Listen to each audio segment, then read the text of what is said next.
It may look pretty standard, but it is a significant roadway there in front of the Fulton County Jail where defendant and former President Donald Trump is awaiting his RICO booking. So that's outside the entrance. We are told he will surrender and be processed through the normal rules. Now, many are expecting a mugshot.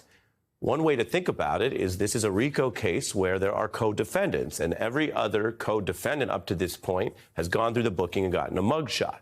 But this is the news, not a crystal ball and not a tarot card reading. So I can't tell you what's going to happen tonight or tomorrow. I can tell you the precedent, and that's why there's a lot of people girding for what would be under the rules because of the way the federal courts have worked, the first ever mugshot of defendant Trump if it were to happen. But we will just be reporting it, as I mentioned with Nicole, and our special coverage again will ensue at 7 p.m.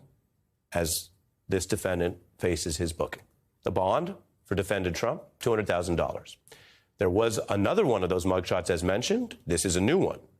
This gentleman on the screen you may recognize because he was the #1 most powerful person in the White House. He was the White House chief of staff. That is a huge job in any administration. Today he was booked, and this is his mugshot, Mr. Mark Meadows, as a defendant in this RICO case.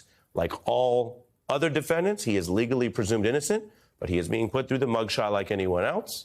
19, looking at a trial date, which could be even sooner than they hoped for. Today, the DA made a request, kind of an opening bid in the negotiation, and by any legal standard, I can tell you this is an assertive one. It shows she means business.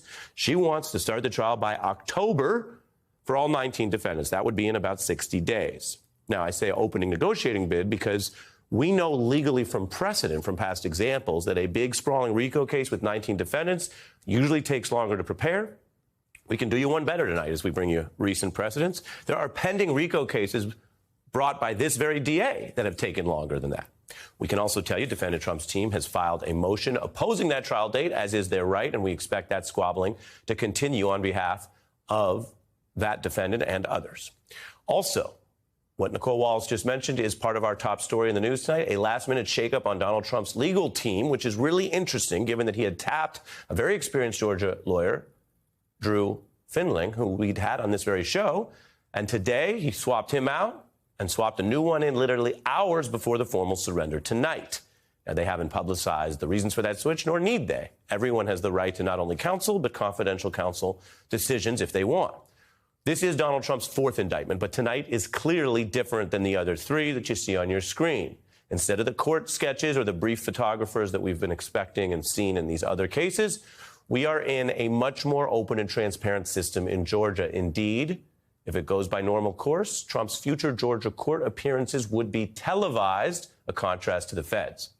The other story this hour and going into the evening, as Rachel Maddow and the whole team comes in at 7 p.m. Eastern, is how that booking unfolds tonight, whether we get a mugshot, and whether Donald Trump as a defendant does or says anything as he goes in and out of that jailhouse in an environment that in the one sense is familiar. If you're watching this, you're saying we've done this before recently, 3 indictments this year. This will be the 4th booking for the 4th indictment.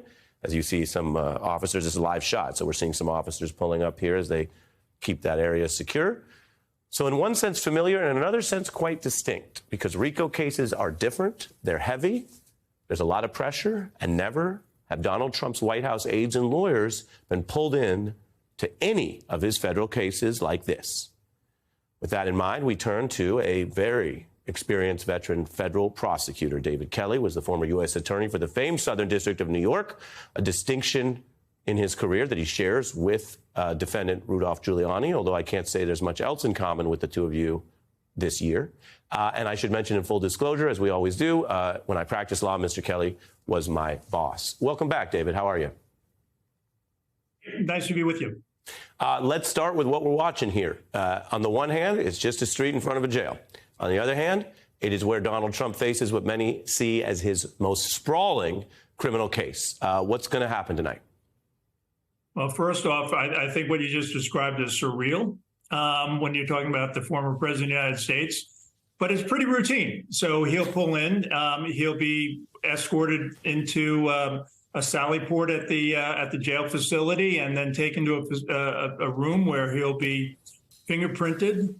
He'll have his photograph taken unless the Secret Service has intervened and worked out some other accommodation with the local sheriff. And that will pretty much be it, particularly since his bail has already been worked out in advance through his lawyers and the district attorney's office. So this should be a pretty pro forma exercise that shouldn't really, uncharacteristically, should not have too much drama attached to it. With that in mind, the DA echoed your sentiments when asked by some defendants, including Mr. Meadows, whether they could have more time to at least exhaust what they argue is the proper venue, that they want to switch this to be tried in a federal court, which is a standard request one can make. She had the standard response, which is you've been given a deadline, you'll meet it, or I will issue an arrest warrant and someone will come physically get you. Meadows, as we showed in that mugshot moments ago, clearly under the advice of counsel backed down today. What do you think of the way she is operating? Well, I think it's completely appropriate. She has the juice behind her of a federal judge who said, look, until and unless this is decided in your way, you'll comply with the state law. And so there really is no place else for them to go. They can make an application. Look, there's going to be a lot of pretrial litigation here, one of which is to remove to federal court, a move that I think is without merit under the facts that have been alleged.